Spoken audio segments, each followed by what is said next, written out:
আন্দামান বাঙালির কাছে এক স্বপ্নের গন্তব্যস্থল। তার প্রমাণ যে শুধু আমি তা নয়, এখানে আগত বাঙালি পর্যটকদের ভিড় তার পুষ্টিকরণ। নীল সমুদ্র, কমলা সূর্যাস্ত, এ যেন এক স্বপ্নপুরী। সদ্য বিবাহিত দম্পতিদের জন্য সেরা ঠিকানা হতেই পারে, তাও যদি মাত্র 18,000 টাকায় পুরো প্যাকেজ আপনার কমপ্লিট হয়। গতকাল আমরা আন্দামানের পোর্ট ব্লেয়ারে এসে পৌঁছেছি এবং cellular jail, Corbyn beach, flag point, light and sound show দেখে নিয়েছি। ফ্ল্যাগ পয়েন্টে বসে আমাদের পেছনে যে দুটি আইল্যান্ড ছিল, রস এবং নর্থ বে, আমরা সেই দুটি আইল্যান্ডে আজকে যাব জাহাজে করে। আন্দামানে প্রায় 572টি দ্বীপ আছে, তার মধ্যে 38টি দ্বীপে মানুষের বাস, বাকি দ্বীপ রেস্ট্রিক্টেড। এবারে আন্দামান যাত্রায় আমরা বহু দ্বীপ কভার করব, যার মধ্যে আজ কমপ্লিট হবে পোর্ট ব্লেয়ারের পাশের এই দুটি দ্বীপ। তো ভিডিওটি শেষ অবধি দেখতেই হবে। চ্যানেলে নতুন হয়ে থাকলে অবশ্যই চ্যানেলটিকে সাবস্ক্রাইব করে পাশের বেল আইকনটি হিট করে অল নোটিফিকেশন ক্লিক করে রাখতে ভুলবেন না। আপনি চাইলে আমাকে ইনস্টাগ্রাম ও ফেসবুকও ফলো করে রাখতে পারেন। তো চলুন দেরি না করে আজকের এই আন্দামানের দ্বিতীয় পর্বটি শুরু করা যাক। আন্দামান ডে 2। তো গুড মর্নিং। সকাল সকাল আমাদের হোটেল থেকে আমাদের ব্রেকফাস্ট হয়ে গেল। ব্রেকফাস্টে পুরি আর ঘুগনি খেলাম এবং আমাদের গাড়ি চলে এসছে। আমরা এখন যাব রস আইল্যান্ড এবং নর্থ বে আইল্যান্ডে। ঠিক আছে, চলুন তাহলে। আমরা সকাল সকাল বের হলাম জেটি ঘাটের দিকে। তো আমরা এখন এসেছি জেটি ঘাটে, এটার নাম হচ্ছে জঙ্গলি ঘাট। ঠিক আছে, তো এখান থেকে রেগুলারলি কিন্তু ছাড়ে না, রেগুলারলি ছাড়ে ওয়াটার স্পোর্টস কমপ্লেক্স থেকে, কিন্তু যেহেতু ওখান থেকে এখন পারমিশন নেই, তো তার জন্য এখান থেকে এই জঙ্গলি ঘাট থেকে ছাড়ছে। ঠিক আছে, তো আমরা এসেছি এখন, এখানে টিকিট কাটবো। এই যে কাউন্টার হবে, টিকিট কাটবো, এখানে হেল্প করবেন দাদারা। এখান থেকে আমাদের টিকিট নিতে হবে আজকের ক্রুজের। ভাড়া নিল 850 টাকা, এন্ট্রি ফি সঙ্গে 20 টাকা করে। প্রথমে রস, তারপর নর্থ বে ঘুরিয়ে আবার সন্ধ্যাবেলায় পোর্ট ব্লেয়ারে আনবে আমাদের। এবার বলি, এখানে কিন্তু ওয়াটার স্পোর্টস অ্যাক্টিভিটির জন্য প্রচুর পরিমাণ আপনাকে তাং করবে। এরা বলবে যে ওয়াটার স্পোর্টস অ্যাক্টিভিটি নিয়ে নিই, ওখানে গিয়ে হবে না, এখান থেকে করে নিতে হবে, ওই ইতিবৃত্তান্ত। যেটা ওয়াটার স্পোর্টস অ্যাক্টিভিটি হয় নর্থ বে আইল্যান্ডে, ওখানে 2.5 ঘন্টার মতো আপনাকে সময় দেবে। তো আমি বলবো যে এখান থেকে না নিয়ে, আর আমি নিয়েও নিতাম। স্নরকেলিং 1000 টাকা বলছে, স্কুবা ড্রাইভিং বলছে 3,500 টাকা, নিয়েও নিতাম, কিন্তু রোদ্দুর বের হয়নি। এবার রোদ্দুর বের হয়নি বলতে, রোদ্দুর যদি না বের হয় তাহলে কিন্তু সমুদ্রের তলায় গিয়ে কিছু দেখা যাবে না বা অন্ধকার অন্ধকার হবে, তখন একটু সমস্যা হবে। রোদ্দুর বেরোনোর একটা অপেক্ষা, আরেকটা অপেক্ষা যে ওখানে গিয়ে যদি একটু বার্গেনিং করে করি, তাহলে আশা করি অনেকটা কমে হয়ে যাবে। দেখা যাবে যে 700-800 টাকায় স্নরকেলিং হয়ে যাচ্ছে, তারপরে 2,500 টাকায় হয়তো স্কুবা ডাইভিং হয়ে যাচ্ছে, কিন্তু সেটা ওখানে গিয়ে বুঝতে পারবো। আগের থেকে তো অগ্রিম কোনো কিছু বুঝতে পারবো না, তাই আমরা এগিয়ে যাচ্ছি আমাদের বোটের দিকে। চলুন আমি বোটটা দেখাই। তো এখানে রস আইল্যান্ড যাওয়ার জন্য বা নর্থ বে আইল্যান্ড যাওয়ার জন্য 2 ধরনের বোট আছে। একটা হচ্ছে এই স্পিড বোট, মানে ছোটো বোট, যেটা এই যে এখানে ছাড়বে, 10 জন যেতে পারবে এই বোটটাতে। এই যে দেখুন, 8 থেকে 10 জন। আরেকটা আছে বড় বোট, যেগুলো আমাদের এইগুলো, এই যে বড় বোট লাইন দাঁড়িয়েছে আমাদের, এটা সিলভার সি। তো এই বোটগুলো আমাদের ছাড়বে, মানে বড় বোটে আমরা যাব, তার জন্য বড় বোটে একটু রেটটা বেশি। আমরা বড় বোটে যাচ্ছি, কিন্তু আপনারা যদি ছোট বোটে যান, ছোট বোটের রেটটা কিন্তু কম এবং বড় বোটের রেটটা একটু বেশি। তো আমরা বড় বোটে যাচ্ছি, ছোট বোটে কত রেট হচ্ছে আমরা জানিয়ে দিচ্ছি, সঙ্গে থাকুন, দেখতে থাকুন। আমরা ক্রুজে উঠে বসলাম। নিচে বসতে পারবেন, তাছাড়া ওপরে বসতে পারবেন। চলুন আমরা ওপরে যাব। ভেতরে এসি বোট এবং বাইরেও আপনারা বসতে পারবেন, কোনো ধরনের কোনো সমস্যা নেই। প্রাকৃতিক সৌন্দর্যের কাছে কিন্তু এসি কোনো ব্যাপারই না। ভেতরে এসি জায়গা আছে, বসার জায়গা, কিন্তু ওখানে কাঁচ গোলা দেখা যাবে না। তার জন্য সকলে এসে বাইরে এসে বসেছে ঠান্ডাতে, প্রাকৃতিক পরিবেশকে একদম পুরো ওতপ্রোতভাবে নিজের আত্মার সাথে আত্মীকরণ করে নেওয়ার জন্য। তো তার জন্যই আমরাও বাইরে এসে বসেছি, সকলেই বাইরে এসে বসেছে, দেখতে পাচ্ছেন। ভেতরে কিন্তু এসি আছে, এসিতে না বসে সকলে বাইরে এসে বসেছে, বাইরের দৃশ্যটা দেখবে বলে। এবার আমাদের ফেরি ছাড়বে, সিলভার সি আমাদের ফেরি ছাড়বে রস আইল্যান্ডের দিকে। বোটওয়ালাদের বক্তব্য যে সাইক্লোনের অ্যালার্ট জারি করা হয়েছে, তো হ্যাভলকে যেতে পারবো কি পারবো না, বা নিলে যেতে পারবো কি পারবো না তার কোনো ঠিক নেই। ওখানে গিয়ে ওয়াটার স্পোর্টস অ্যাক্টিভিটি হবে কি না ঠিক নেই, এখানে নর্থ বেতেই করে নিতে হবে, সবাইকে এইভাবেই বোঝাচ্ছে। যদিও বৃষ্টি হচ্ছে না, মেঘলা রয়েছে এবং সূর্য ওঠার সম্ভাবনা রয়েছে, যা যতদূর বুঝতে পারছি, কারণ গরম লাগছে। হ্যাঁ, মনে হচ্ছে সূর্য উঠবে। তো যাই, গেলেই বুঝতে পারবো। তো এখন আমাদের বোট ছেড়ে দিল, আরও 2টো বোটই ছাড়ছে আজকে এখান থেকে। এই প্যাকেজ চাইলে আপনারা ট্যুর পিকার্সের মাধ্যমে বুকিং করে নিতে পারেন। সেক্ষেত্রে এই সমস্ত ক্রুজের টিকিটই ওনারাই কেটে দেবেন এবং সবই প্যাকেজে ইনক্লুড থাকবে। আমরা এগোচ্ছি রস আইল্যান্ড বা নেতাজি সুভাষ আইল্যান্ডের দিকে।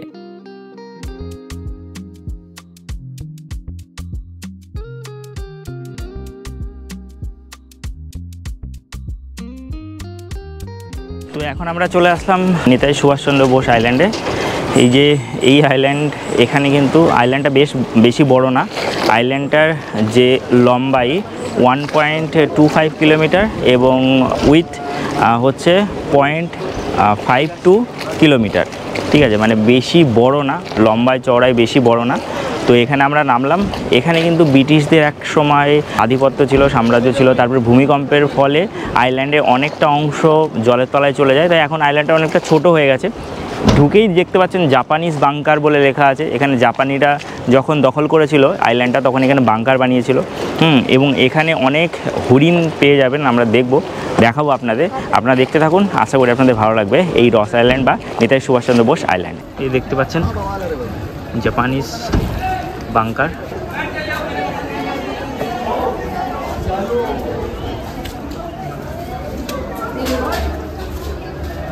বাহ, বাংকারটা বেশ ছোট।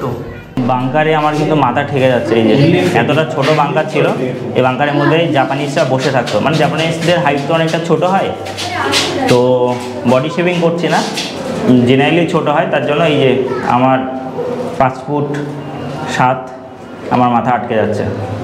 চলো আমরা যাব সামনের দিকে। সামনেই কিন্তু প্রচুর পরিমাণ হরিণ দেখতে পাবেন। এই যে হরিণ দেখতে পাচ্ছেন। আর এই জার্নিতে আমাদের সঙ্গে আছে অনুপম দা।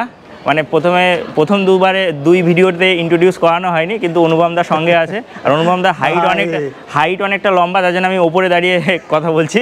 হ্যাঁ, তাতেও সেম হয়ে যাচ্ছে। তো অনুপম দার চ্যানেল হচ্ছে অনুপম মাইতি। এবং আমরা এখানে এই যে দুদিকে শুধু হরিণ, চারিদিকে শুধু হরিণদেরকে কোনো কিছু ফিডিং করা যাবে না, ব্যাস ছবি টবি তুলতে পারেন, গায়ে হাত দিতে পারেন। এই যে বাবা, শিংগুলো দেখুন। আমি এত ক্লোজ, এত কাছ থেকে হরিণ মানে কাছে আসিনি কখনোই। অনেক হরিণ দেখেছি কিন্তু এত কাছে আসেনি, এবং এরা খুবই ফ্রেন্ডলি স্বভাবের। এখানে কিন্তু হরিণের সাথে আপনারা চাইলে খেলতে পারবেন।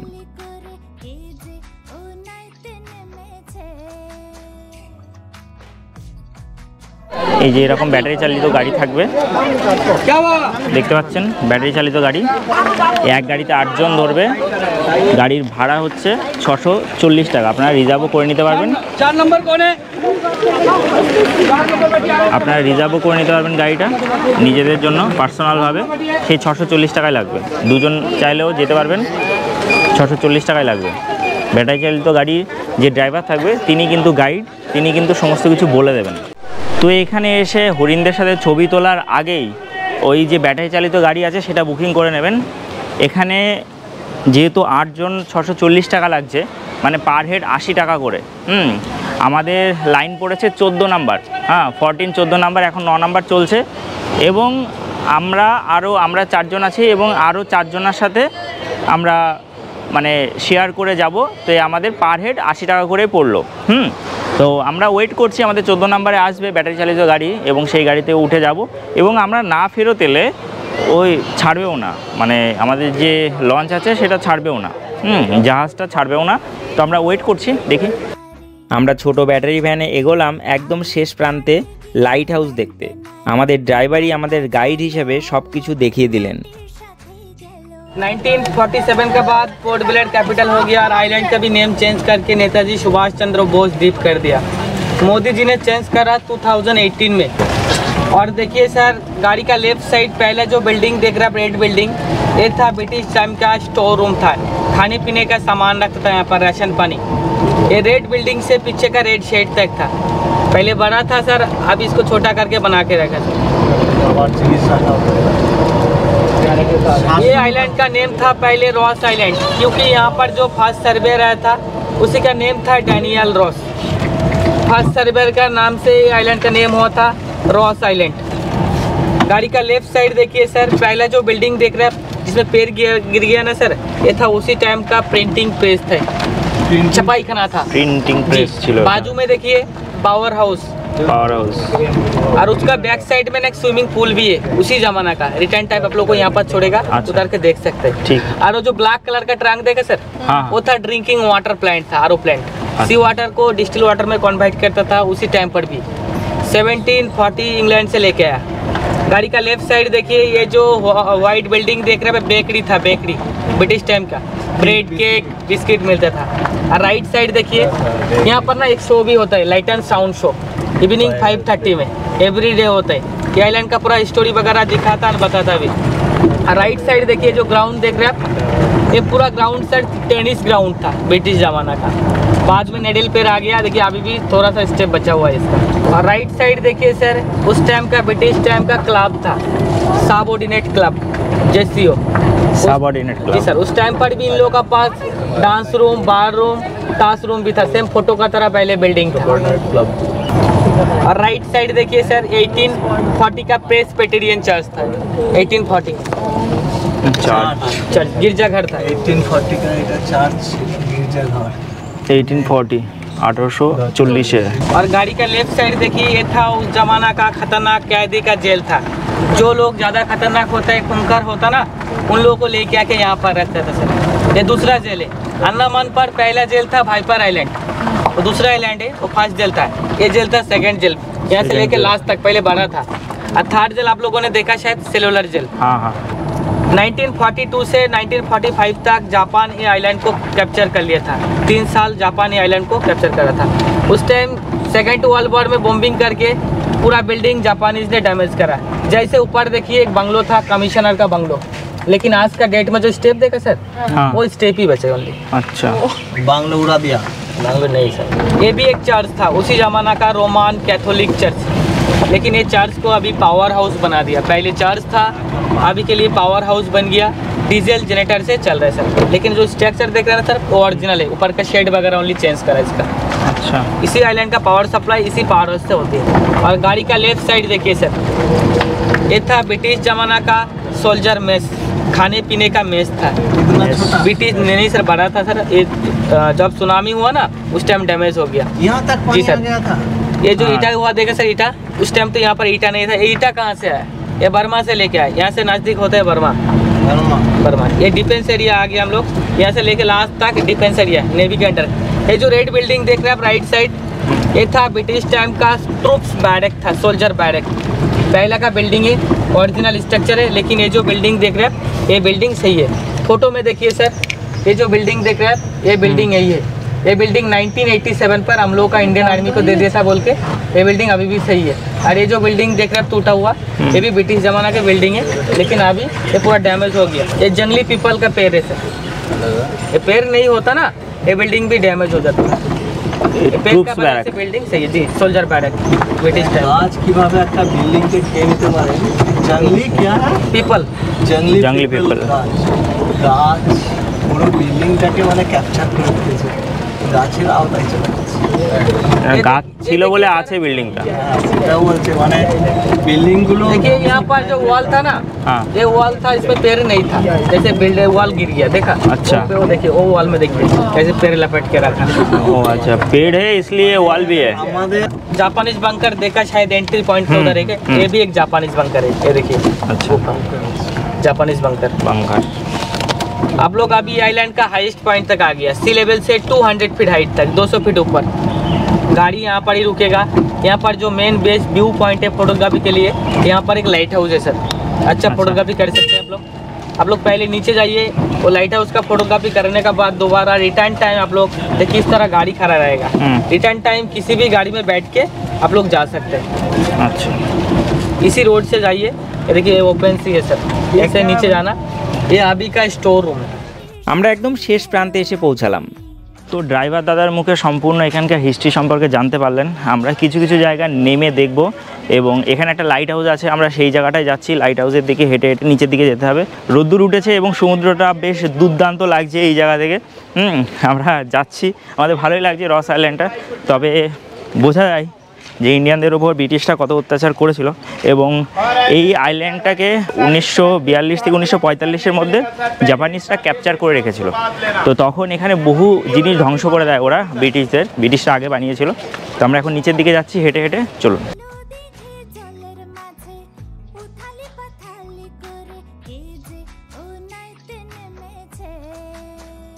এখানে একটি লম্বা ব্রিজ মতো আছে, অনেকটা হেঁটে সমুদ্রের মাঝে যেতে হবে এই লাইট হাউস দেখতে।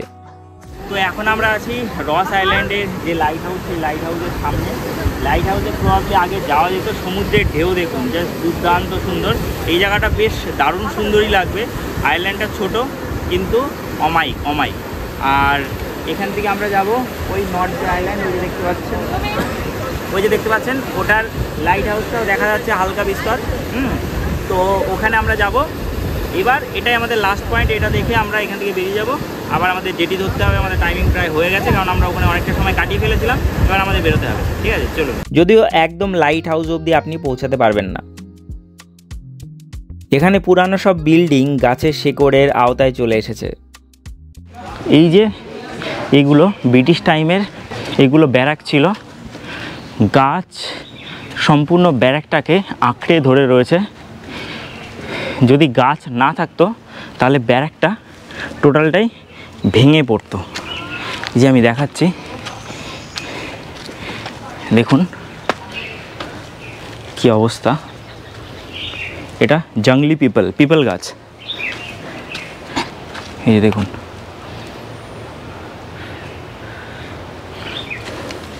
এটাকে গাছটাই কিন্তু এটাকে ধরে রয়েছে, এই দেওয়ালটাকে, না হলে ভেঙে যেত পুরো। এটা ড্রাইভার দাদাই বললো আমাদের। এই দেখুন 2011 সেন্সাস অনুযায়ী রক আইল্যান্ডে কিন্তু 10 জন বাসিন্দা আছে অফিসিয়ালি। তাছাড়া রক আইল্যান্ডে কিন্তু কোনো বাসিন্দা নেই, বসবাস করে না। কিন্তু এটা ব্রিটিশ টাইমে কিন্তু রাজধানী ছিল। তো আমাদের রস আইল্যান্ড ঘোরা হয়ে গেল এবং আমরা এবার এখন বেরিয়ে যাব নর্থ বে আইল্যান্ডের দিকে। এগুলি দেখে আবার আমরা ক্রুজের দিকে ফিরছি। এটা ছিল পাওয়ার হাউস পুরনো অতীতকালে এবং এখানে দেখতে পাবেন কালো কালো জলের ট্যাঙ্কি। এবং এটা ছিল হচ্ছে বেকারি, এই যে এটা বেকারি ছিল। আর এটা ছিল হচ্ছে পাওয়ার হাউস, এই যে দেখতে পাচ্ছেন। এই সাইডে ছিল সুইমিং পুল। আসুন দেখাচ্ছি সুইমিং পুল। এখানে অনেকে ক্রিকেট খেলছে বর্তমানে। ইংরেজদের সুইমিং পুল দেখতে পাচ্ছেন, মোটামুটি সেরকমভাবেই তৈরি করা আছে। এই যে মানে এখন অতটা সংস্কার নেই, কিন্তু সুইমিং পুল আছে। আর এইটা দেখতে পাচ্ছেন, এটা ছিল হচ্ছে ওয়াটার রিফাইনারি। আসুন ওয়াটার রিফাইনারিটা দেখাবো। এখানে সমুদ্রের জল রিফাইন করে খাবার যোগ্য করা হতো, তার জন্য এটাকে ওয়াটার রিফাইনারি বলা হয়।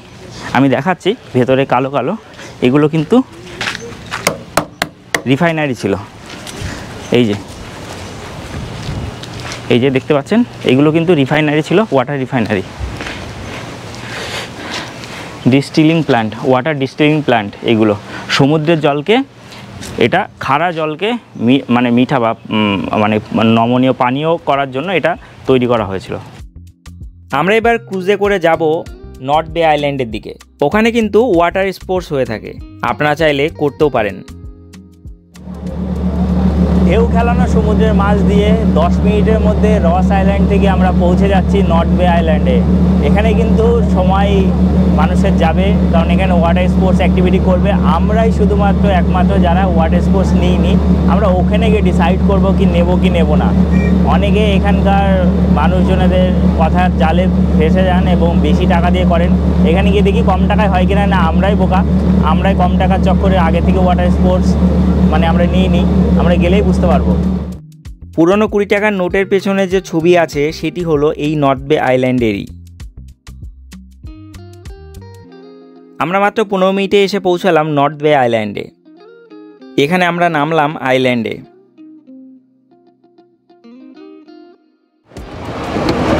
এই দেখো কত প্রচুর মাছ, পুরো বীজটাই বেশ সুন্দর, একদম পুরো নীল, সব দেখা যাচ্ছে, যে মাছ দেখা যাচ্ছে।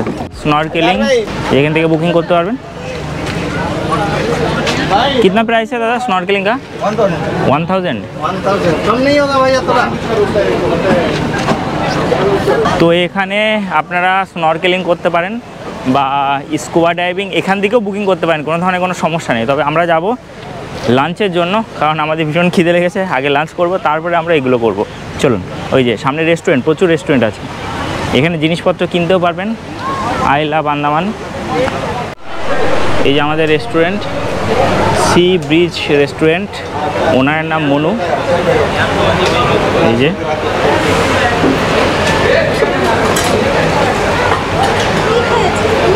এখানে রেস্টুরেন্টগুলো মোটামুটি বেসিক ক্যাটাগরি রেস্টুরেন্টই থাকবে, তবে খাওয়া দাওয়া দেখি কেমন হয়। খেতে তো বসি, আমাদের প্যাকেজের মধ্যে রয়েছে। দাম কেমন কী আছে আমি দেখাচ্ছি, এখানকার রেস্টুরেন্টের রেটটা দেখাচ্ছি। এই যে রুটি, এক একটা রুটি 35 টাকা, বাটার রুটি 35, স্টিম রাইস 80, লেমন রাইস 130, জিরা rice 130, card rice 150, veg biryani 150, egg biryani 180, chicken biryani 200, fish biryani 250, ডাল সবজি এটা থালি আইটেম। ভেজ থালি হচ্ছে 200, এগ থালি হচ্ছে 250, চিকেন কারি থালি হচ্ছে 270, তারপর ফিশ কারি থালি হচ্ছে 300। স্যালাড আইটেমের মধ্যে আছে কিউকাম্বার স্যালাড 80 টাকা, অনিয়ন স্যালাড 80 টাকা, গ্রিন স্যালাড 140 টাকা, রায়তা 150 টাকা। নুডলসের মধ্যে আইটেম আছে, দেখে নিন, স্ক্রিনশট করে নিন। তারপরে এগের মধ্যে আইটেম আছে, তারপরে শেজওয়ানে চিলির মধ্যে আইটেম আছে, প্রতিটা জিনিস আইটেম আছে দেখুন। দেখতে পাচ্ছেন এখানে প্রচুর ধরনের আইটেম আছে। তো ব্যাপারটা হলো খাবার দাম একটু বেশি, কিন্তু প্রতিটা রেস্টুরেন্টেই সেম। এবার ব্যাপারটা হলো যে এই রেস্টুরেন্টগুলি শুধুমাত্র ট্যুরিস্টদের জন্যই খাবার রান্না হয়, মানে আমরা যারা ঘুরতে আসবো তাদের জন্যই বেসিক্যালি এখানে আমাদের জন্য প্রোভাইড করা হয়। তো যেটা প্রোভাইড হচ্ছে সেটা খেতে হবে, কোনো সমস্যা নেই। রেটটা একটু বেশি, এটা আমরা দেখে নেব কেমন খেতে, সেটাও আমরা দেখে নেব। আমাদের হচ্ছে ফিশ থালি, মানে 300 টাকার প্লেট হচ্ছে আমাদের। চলুন, এখানে জলের দাম হচ্ছে 50 টাকা 2 লিটার, যেটা 30 টাকা করে বাইরে সেটা 50 টাকা, এবং এটাই আন্দামানে 35 টাকা করে জলের দাম, মানে 2 লিটারের। আমাদের বিসলেরি তো 30 টাকা করে এখন হয়ে গেছে, তবে এখানে একটু বেশি, সেটা অ্যাডজাস্টেবল একটু করে নিতে হবে, বুঝতেই তো পারছেন। আমরা যতদূর জানতে পারলাম আন্দামানে, গোটা আন্দামানের যে পাওয়ার হাউসটা চলে সেটা টোটালি ডিজেলের উপর চলে, এবং সোলার পাওয়ারের উপর চলে, মানে এখানে কোনো ইলেকট্রিসিটি নেই। মানে ইলেকট্রিসিটি বলতে আপনার তাপবিদ্যুৎ কেন্দ্র নেই যেখান থেকে ইলেকট্রিসিটি প্রডিউস হবে। তো ডিজেল পাওয়ারের উপর টোটাল গোটা আন্দামান চলে। তো সেভ করুন, মানে জল হোক, ইলেকট্রিসিটি হোক, হোটেল থেকে বেরোনোর সময় লাইট অফ করে বেরোন, এগুলো আমাদের মোরাল রেসপন্সিবিলিটি। এবং আন্দামানটাকে যেভাবে কিছু জায়গায় নোংরা করে রেখে দিয়েছে, আমাদের সত্যি দেখে খুব খারাপ লাগছে। আমি বলবো, লাস্টে বলবো যে কী করা উচিত আমাদের আন্দামানকে ঠিকঠাক রাখার জন্য, সেটা লাস্টের দিকে বলবো। চলো, তো আমাদের ভাত, এই যে 300 টাকার ভাত, এটা হলো ভেটকি মাছ, এই যে একটা ভেটকি মাছের পিস, আর এটা হলো ভাত। এখনও ডাল দেয়নি, ডাল দিচ্ছে, দেখি। তো আমাদের ডাল দিয়ে গেল, এটা 300 টাকার খাবার। কিন্তু ডাল কিন্তু এখানে টক টক, মানে সাউথ ইন্ডিয়ানের মতো খাবার, এবং খাবারের কোয়ালিটি সত্যিই মানে অতটাও সুন্দর না। মানে 300 টাকার প্লেট আরও বেটার হওয়া দরকার ছিল। এখান থেকে তো পাশেই, বোট নিয়ে গিয়ে জিনিসপত্র নিয়ে আসাই যায়। আন্দামানে যেরকম দাম, অতটাও মানে এখান থেকে প্রচণ্ড ডিফারেন্স, আন্দামানের থেকে এখানে প্রচণ্ড ডিফারেন্স। এবং ভাতটা, ডালটা অনেকটাই টক টক, মুসুরির ডাল কিন্তু টক টক। और इसका 1200 है, इसका 1800, ये आपका 600, ये सब तीनों, ये 500 का आएगा। ये लॉबस्टर है 2500, ये आपका किंग फिश सुरमई जिसको बोलते हैं। सुरमई बोन्स नहीं रहेगा सर, इसमें इतने ही बोन्स है। अच्छा, पूरा आपको सिर्फ मीट मिलेगा। खाने में बहुत टेस्टी है। ये ट्रैवलिंग यहाँ का लोकल फिश है, कुक्कारी बोलते हैं इसको। बहुत टेस्टी है सर खाने में। वो कितना? 1200 सर, पूरा पीस। आप जैसा चाहिए वैसा बना के देंगे सर। लॉबस्टर? लॉबस्टर का 2500 सर, यहाँ पे बहुत एक्सपेंसिव है। তো এখানে দেখতে পারলেন যে সমুদ্রের মাছ কত ধরনের প্রকার আছে এবং কত দাম আছে, ঠিক আছে। তো এখান থেকে আপনি যে কোনো মাছ দেখে আপনি অর্ডার করতে পারেন এবং সেই অর্ডার করে সেটা খেতে পারেন, ঠিক আছে। তো আমরা এখান থেকে খাওয়া দাওয়া আমাদের কমপ্লিট, আমরা যাবো এবার ওয়াটার স্পোর্টসের দিকে। চলুন।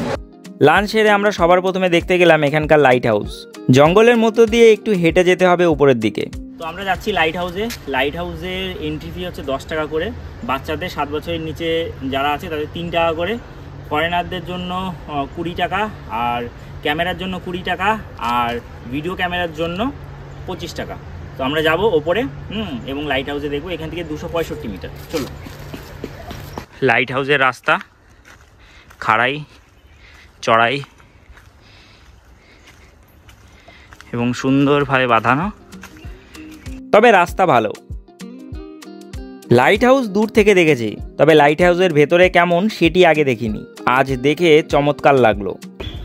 দেখুন, আন্দামানে এসে দোলনায় চাপছি, আর আপনাদেরকে বলেছিলাম একজন আমার সাথে আরেকজন ঘুরছে, গিয়ে দেখুন এক্ষুনি দেখাচ্ছি আপনাদেরকে। কালকেই বলেছিলাম এয়ারপোর্ট থেকে যখন আসছিলাম, কালকে দেখানোর সময় হয়নি।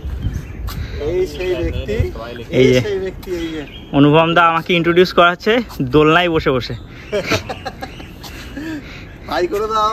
High hi hi. Biswarupam live এসেছে, মানে কৌশিক মজুমদার, দুজনে একসাথে আন্দামান ঘুরছি।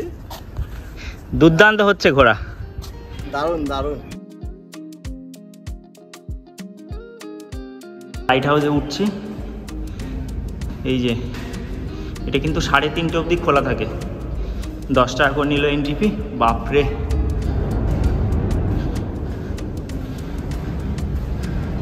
দারুণ। এই লাইট হাউসটাই আমি চেয়েছিলাম, কিন্তু আমরা ভাইজাকে এরকম লাইট হাউস পাইনি। সিঁড়ি বেয়ে আপনাকে উঠতে হবে ওপরে। লাইট হাউসের উপরে এখান থেকে উঠতে হবে।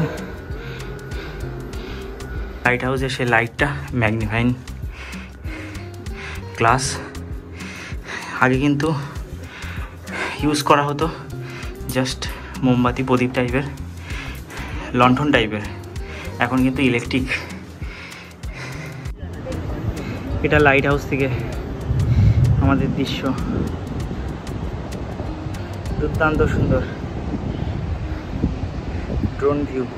ওপরে উঠে যে দৃশ্য দেখলাম সেটি দেখে মুগ্ধ হয়ে গেলাম। ড্রোনে তো দেখে নিয়েছি ওপর থেকে আইল্যান্ডটি কেমন লাগে, আর এবার নিজের চোখে দেখলাম।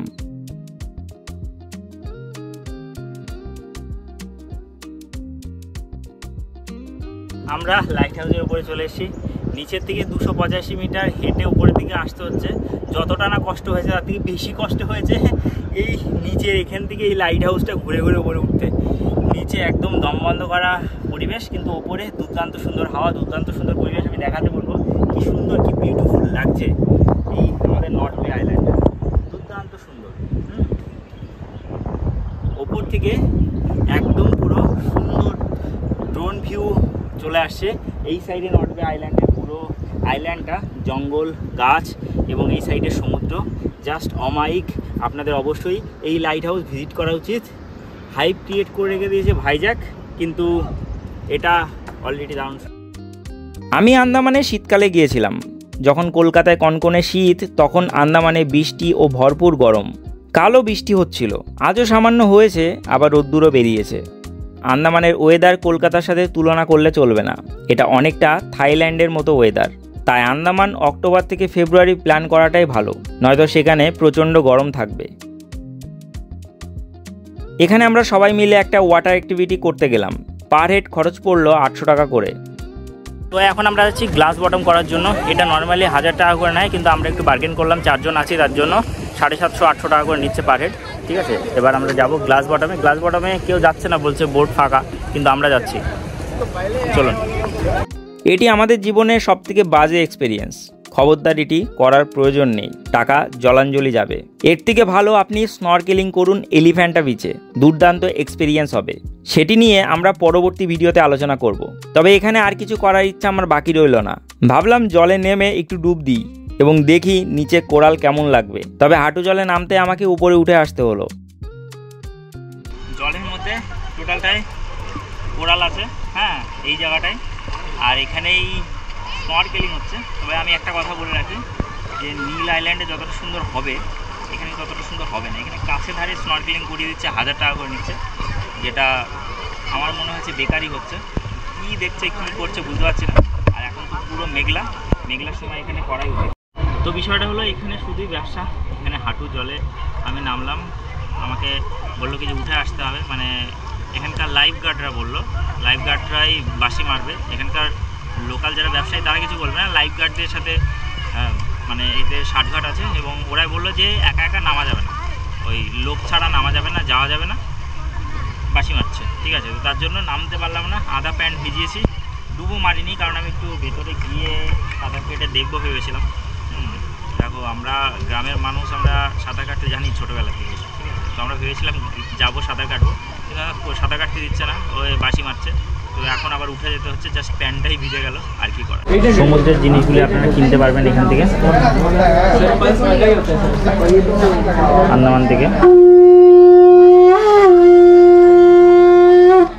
এই যে স্কুবা ডাইভিংয়ের অক্সিজেন সিলিন্ডার, 3 কেজি অক্সিজেন থাকে এটাতে।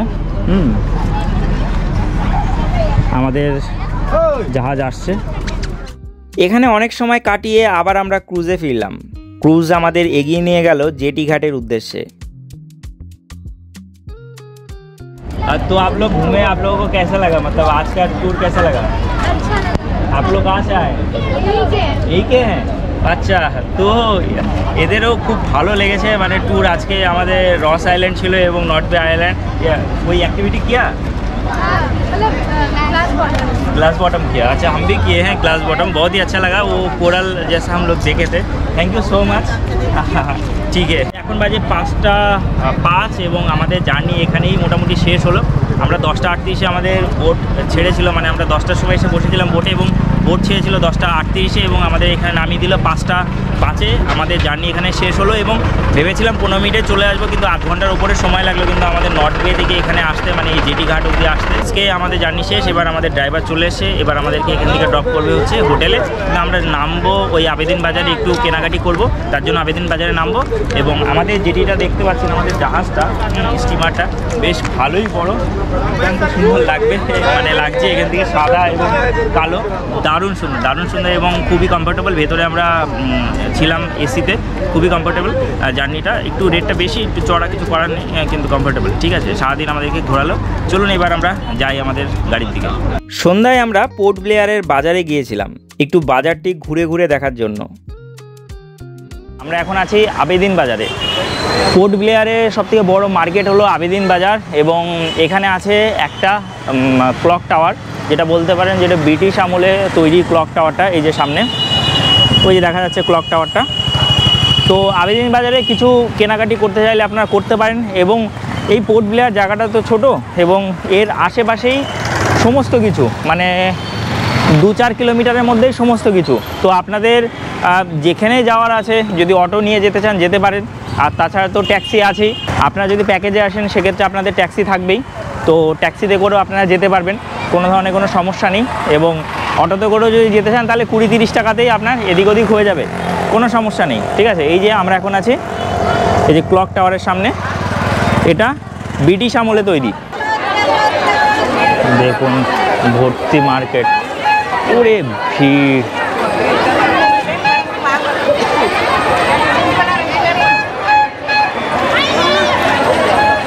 এই আবেদিন মার্কেটে এখন অত্যাধিক ভিড়, মানে প্রচণ্ড ভিড়। বড় মার্কেট, ভালোই বড় মার্কেট।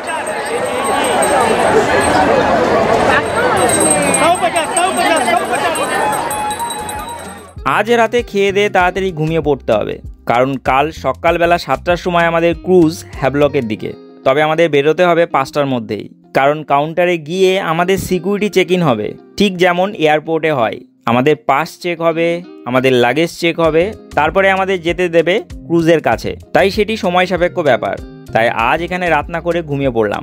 আমাদের বুফে সিস্টেমে খাওয়া দাওয়া, প্রথমে স্যালাড, তারপর রুটি, ভাত, ডাল, এটা ছোলার তরকারি, মানে ছোলা আলুর তরকারি, আর এটা হচ্ছে হালুয়া পোলোয়া বলে না, সেই হালুয়া। আর সঙ্গে আসবে হচ্ছে চিকেন, মানে চিকেনটাকে এই বুফে সিস্টেমের জায়গাতে রাখেনি, আলাদা করে ওটা 3 পিস চিকেন দিচ্ছে, 3-4 পিস। তো আমরা খাবো।